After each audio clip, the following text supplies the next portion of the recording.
Hi, I'm Mellisa Smith. I'm Spencer Ziegler, and welcome to Data Lit, a podcast for educators by educators. Mellisa, we're entering into our 6th season. Woo, we got renewed, we got picked up. And, so I did, as is our MO, I did some research on 6 seasons, and that's where there's usually some shakeups in the 6th season. Did you watch Lost?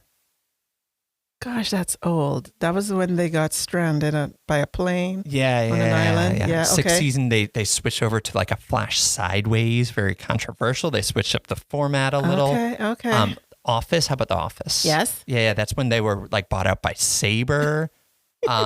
Multiple shows, I won't mention specifics because this feels more spoilery, but resurrected characters in the 6th season. Okay. West Wing, Rob Lowe left. Parks and Rec, Rob Lowe left. So my big takeaway with this research was that as much as we would like it, we're probably not getting Rob Lowe as a guest for this season. Dang it. So that's just something that we're going to have to grapple with. That's my teenage crush right there. I think everyone's. So yeah, we got to bring it this season. That's all right. And to kick things off, we were thinking about talking about for these 6 seasons, what are 6 lessons that we've learned about education throughout this process? Okay. So, Mellisa, what do you got? All right. So one of the first lessons that I learned was from our Data Bites episodes where we tried to interview different staff, teachers. We had a director of security, different folks about the data that they work with to help our listeners understand, about the data landscape. And one of the things those episodes remind me is that my definition of data literacy and what people need needs to broaden. Like every time we keep hearing from somebody, I'm amazed of what is data, right? In our heads, even though I've done this now for 5 years, we're going into our 6th year, I know data is huge. But you tend to slip into this, at least for me, into this world as though data is homogeneous. Yeah. And those keep reminding me that when you say the word data, it can conjure up all kinds of things. It's not just student learning data, right? Yeah. Which is where we spend most of our time. And because of that, the people that we serve, their data literacy needs are different. They're not all the same either. And something that we tend to do with data, because by definition, you have to break into these discrete categories to say, this is measuring this subject and these standards, and it's very specific. And, that goes back to our conversations about test validity and all those kind of things. But the Data Bite episodes always remind me that it's not quite that clean. You can't just say this only applies to this teacher for this subject for like these standards that kids... Their nutrition impacts their data, whether they feel safe, whether they're engaged in their music class, all those things roll in because our identities are not broken into just where we are in which classrooms. And that's always been a takeaway there. Yeah, that's good. What about you? What's the lesson that you learned? Do you remember what our first episode was? Why are you doing that? First season. Yeah. Were we defining data literacy or assessment literacy? Close. It was the purpose of assessment. I want to say it might be our highest listenership for that too.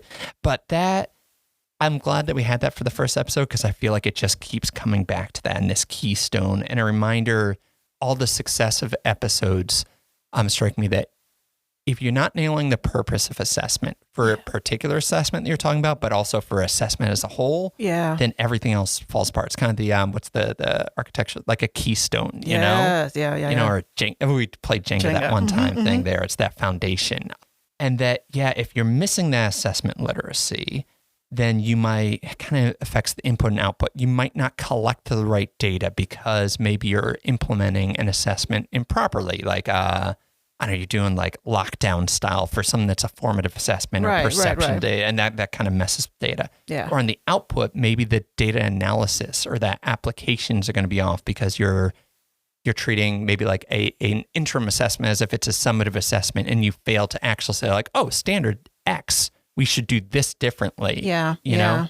So to me, that's one of the lessons learned is it's easy to get caught in the minutia, but taking a breath and thinking about, okay, what is the purpose of this assessment? And also, what is the purpose of assessment in general is essential in education. That was a takeaway.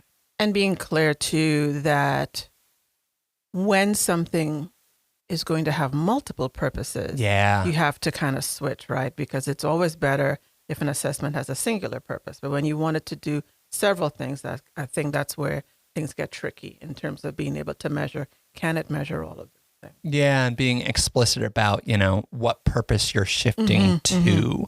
And whether that was the primary purpose of the assessment. Like we've done episodes, I enjoyed the history of standard assessment and looking at standard assessment elsewhere. And, the primary purpose of that is these kind of big picture, like the school-based, the district-based, the policy. And the secondary piece is more so the labeling for the students. Right. So I think being conscious of what is the purpose, primary or secondary, and how should you interpret the data as a result. Yeah, I agree. So the second lesson that I learned was when we interviewed Dr. Gregory Cizik. Those episodes that we did really opened my eyes about the work of psychometricians. And what I liked is how he framed what psychometricians do as they're like service providers, because their work is to kind of help other people get information about a topic. And then I liked how he said, most times what the information that we're trying to get is unmeasurable or hard to measure. Yeah. It's below the surface, right? So when we think of how much content has a fifth grader learn, or what does depression look like when it's showing up, or what are some social emotional skills that we need to pay attention to? Like a lot of the things are not things that we wear. Like you can look like, like how I can see like, oh, you have on a pink shirt. I can't see and like, oh, you're this amount of smart, or you have this amount, right? A lot of the things that we're trying to look at or we want information about is so below the surface. And so that psychometricians are trying to figure out, how do you measure those things? Right. And then give people the information that they're looking at. And so I learned that, again, it's one of those things where we tend to sometimes operate, and maybe that's how our brain operates. So we want things to fit nicely into packages. Like everything is so discrete, and yet things like teaching and learning are so complex, and so that the assessments to measure them are also complex, and the data that we get from them is also complex, right? Yeah, I like that. We speak of validity as if it's a binary, a test either is or is not. Yeah. And those conversations remind me that it's always going to be a spectrum, and there is no such thing as a perfectly valid, because you're trying to take something abstract, what is inside a kid's skull, right? And thinking about, it's really an act of translation. How can you translate that into a numerical value? So always being weary of, what is lost in that translation and trying to make it as accurate as possible. And that we have to have an agreement about the proximity, right? We're coming up with something, a number, a scale that we're saying this number, we have to agree, is a representation of understanding. And we all have to agree to that, right? Yeah. For it to kind of make sense. So I think it's always interesting, that interplay between the numbers and understanding and human beings. In terms, again, it is not we act as though it's everything is right and true, but it's just like, this can all be a house of cards, right? Yep. Well put. And that kind of brings me to my next one. So there's the fourth lesson learned, that, I've really enjoyed just kind of geeking out over the research and data. That's kind of what this podcast is, and translating that for the listeners in a way that's hopefully engaging and digestible. But with that said, as deep as it's fun to go into that research and data, I think it's been illuminating that almost every single one ends up with, and it ultimately comes down to relationships. Oh, yeah, I never thought about that. We should look at the research and make sure that we're using the right, pedagogy and all those kind of things. But all of that kind of falls short if you don't have those relationships, if students don't feel safe and welcomed and comforted. And also even just if you don't know your kids as human beings, as more than just a number in a spreadsheet, to figure out the right way to connect. It's like in public transit, I know it's very on brand, me being into trains, but there's this idea of the last mile problem that, transit can only get you so far, but you need to think about some way, bike lanes or pedestrian, those kind of things, or scooters, whatever it might be, to get people to that last mile to where they work or live or those kind of things. And I think relationships are that, probably the first and last mile in terms of really connecting. Otherwise, you're just dropping someone off in the middle of a field, and you're not quite getting them where they want to. Yeah, I think that's a really good point.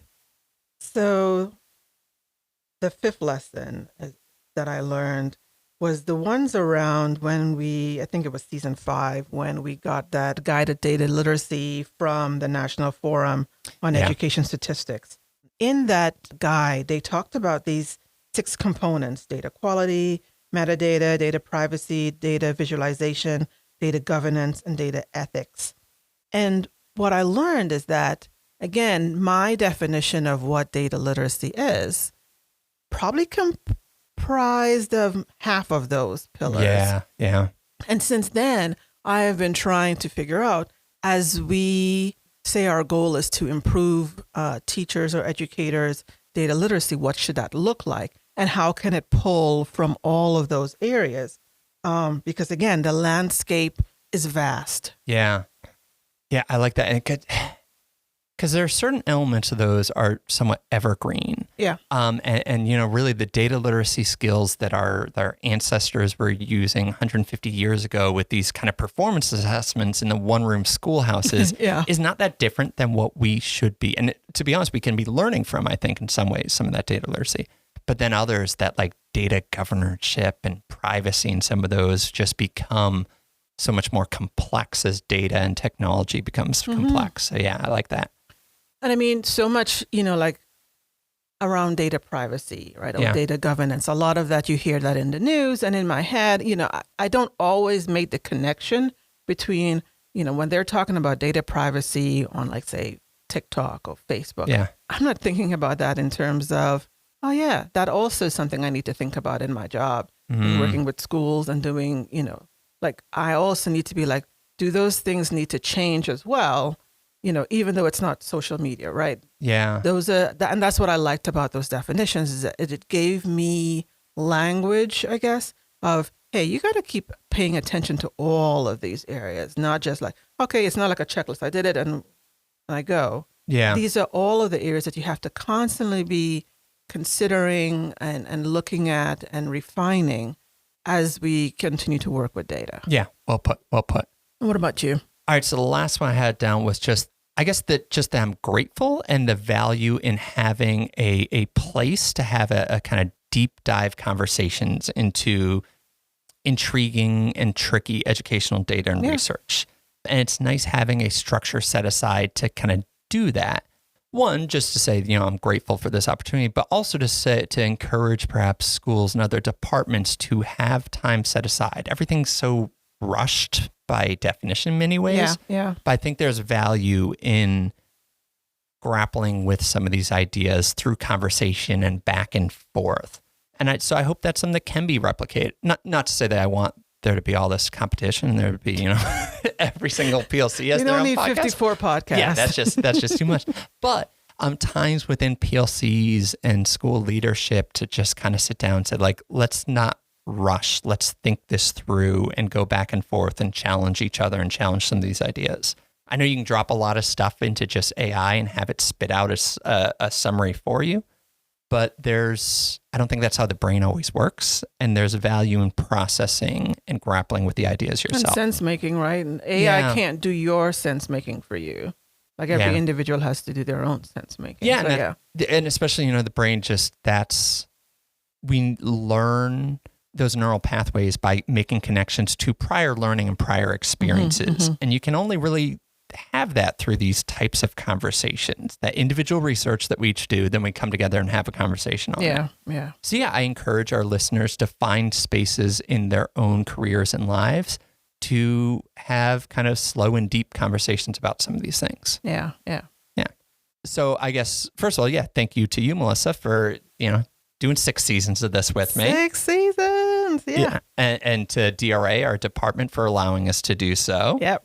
Maybe this will allow us a time to find a place where we can get that Emmy Award. Maybe we can submit something.